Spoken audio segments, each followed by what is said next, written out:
யாருக்குமே பாதுகாப்பு இல்லை. குறிப்பாக பெண்களுக்கு பாதுகாப்பு இல்லை.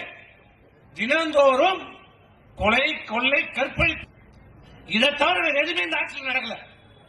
இந்த கற்பழிப்பு அங்க ஒண்ணு இங்க ஒண்ணு நடக்கும். இப்ப எப்படி கற்பு அது அடுத்த கட்டத்துக்கு போச்சு. கூட்டு பலாத்காரம், 5 பேர் 10 பேர் சேர்ந்து கற்பழிப்பு தமிழ்நாட்டில். இதுதான் இந்த ஆட்சியினுடைய சாதனை.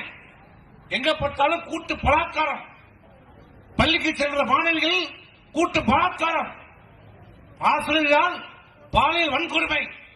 இது தினந்தோறும் ஏன் நடக்குது? எதனால இந்த குற்ற சம்பவங்கள் நடக்குது? காரணம் என்ன? எங்க பார்த்தாலும் போதை, போதை, போதை, போதை. ஒரு பக்கம் கள்ளச்சாராயம், ஒரு பக்கம் டாஸ்மாக், ஊர் ஊரா தெரு தெருவா டாஸ்மாக்.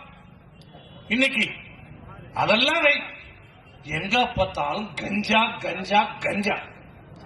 கஞ்சா இல்லாத ஊர்